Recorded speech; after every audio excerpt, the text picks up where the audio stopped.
చేస్తాడంటేటువంటి మాటలు మనం జగన్ గురించి మారుపేరుగా మాట్లాడుకుంటున్నాం.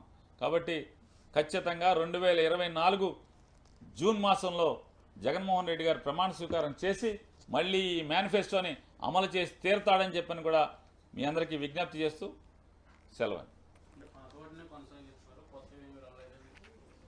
సార్ కొత్తవి చెప్పి మోసం చేసే కంటే కొత్త హామీలని చెప్పి మోసం చేయడానికి జగన్ నిజాయితీ చూడండి. మీకు ఇదే మనం జగన్మోహన్ రెడ్డి గారిలో చూడాల్సింది. ఎన్నికలకు వెళ్తూ కూడా నేను మోసం చేయను, నేను ఏదైతే అమలు చేయగలనో అదే. రేపొద్దున చంద్రబాబు లాగా అవసరం తీరిన తర్వాత మోసం చేసేయచ్చు, అధికారం వచ్చిన తర్వాత ఎవడు ఎదురు చెప్పలేడు, 5 ఏళ్ళు అధికారాన్ని అనుభవించేయచ్చు, మళ్ళీ బాగా సంపాదించుకోవచ్చు అనేటువంటి తప్పుడు ఆలోచన లేనటువంటి 5 కుర్రాడు జగన్మోహన్ రెడ్డి. నమ్మకం కోసం బతుకుతున్నాడు, నిజాయితీగా బతుకుతున్నాడు.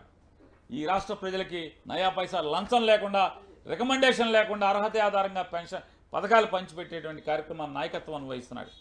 మరి దమ్ముగా చెప్తున్నాడు. ఎంత ఆత్మవిశ్వాసం కావాలి ఈ రకమైనటువంటి ఎన్నికల ముందు, నేను ఇది మాత్రమే అమలు చేయగలను, ఇంతకు మించి చేయటం ఎవడి వల్ల కాదు, ఎవడన్నా చెప్తే ఆడు మోసగాడే అనేది ఇంత దమ్ముగా చెప్పగలిగేటువంటి రాజకీయ నాయకుడు ఎవడున్నాడు? ఈ రకంగా నిజాయితీగా, నికార్సుగా, ధైర్యంగా, ఆత్మస్థైర్యంతో, గుండెల నిండా నిజాయితీ అనేటువంటి గాలి నింపుకుని ఇవాళ మాట్లాడుతున్నాడు ఆయన. కాబట్టి ఇందులో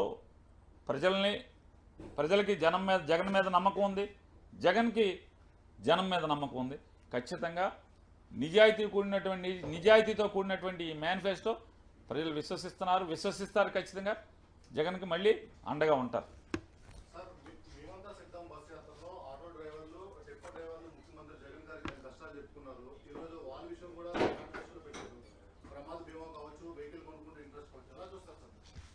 అంటే జగన్ అంటే పేదవాడి పట్ల సానుకూల దృక్పథం ఉన్నటువంటి రాజకీయ నాయకుడు అంటే అధికారం కోసం వెంపర్లాడేటువంటి రాజకీయ నాయకుడు పాత రోజుల్లో మనం చూసాం. కానీ అధికారం కోసం కాకుండా జనానికి ఏదో ఒకటి చేయాలి, పేద మధ్యతరగతి వర్గాలకు ఏదో ఒకటి చేయాలి, సమాజానికి ఏదో ఒకటి చేయాలి, సమాజంలో మార్పు తీసుకురావాలి, జగన్ ముద్ర ఉండాలి. ఇవాళ జగన్ నమ్మేది ఒకటే, తను చెప్తున్నాడు ఏమని, ఆటో డ్రైవర్లు లేదా టిప్పర్ డ్రైవర్లు లేదా ట్యాక్సీ డ్రైవర్లు వీళ్ళందరూ కూడా కుటుంబాన్ని పోషించటం కోసం నిరంతరం రోడ్డు మీద ప్రజల్ని చేరవేస్తూ వాహనాన్ని నడుపుతూ అత్యంత ప్రమాదభరితమైనటువంటి జీవితాన్ని వాళ్ళు పోరాడుతున్నారు. కాబట్టి ఖచ్చితంగా ఎక్కడైనా జగన్ నమ్మేది, ఒక మనిషి చచ్చిపోయాడంటే యాక్సిడెంట్లో ఆ మనిషి ఒక్కడే చనిపోవటం కాదు, ఆ కుటుంబం బజారును పడుతుందని నమ్మేటువంటి వ్యక్తి జగన్మోహన్ రెడ్డి గారు. కాబట్టి ఆటో డ్రైవర్లు, ట్యాక్సీ డ్రైవర్లు, క్యాబ్ డ్రైవర్లు, అలాగే టిప్పర్ డ్రైవర్లు జగన్మోహన్ రెడ్డి గారితో బస్సు యాత్రలో చెప్పిన దాని మీద వారందరికీ కూడా ప్రమాద బీమా 5 లక్షల రూపాయల వరకు ప్రమాద బీమా ప్రభుత్వమే చేసేదానికి ఇవాళ మేనిఫెస్టోలో ఏర్పాటు చేయడం జరిగింది. ఇది నిజంగా గొప్ప ధైర్యం. ఆటో డ్రైవర్లకు కానీ, ట్యాక్సీ డ్రైవర్లకు కానీ, మ్యాక్సీ క్యాబ్ డ్రైవర్లకు కానీ, టిప్పర్ డ్రైవర్లకు కానీ ఒక గొప్ప ధైర్యం. ఒకవేళ ప్రమాదవశాత్తు, దురదృష్టవశాత్తు నాకేమన్నా అయితే నా కుటుంబం బజారును పడదు అనేటువంటి ఒక ధైర్యాన్ని ఈరోజు ఈ మేనిఫెస్టో ఇవ్వడం జరుగుతుంది. అలాగే జగన్మోహన్ రెడ్డి గారు విద్య మీద కూడా విపరీతమైనటువంటి ఆయన చెప్పాడు, విద్య వైద్యం మీద నేను విపరీతమైన ప్రత్యేకమైన శ్రద్ధ పెడతాను. జగన్ నమ్మేది ముఖ్యమంత్రులు మారినంత మాత్రాన, ప్రభుత్వాలు మారినంత మాత్రాన ఈ రాష్ట్రంలో ఉన్నటువంటి పేద కుటుంబాల్లో పేదరికం పోదు.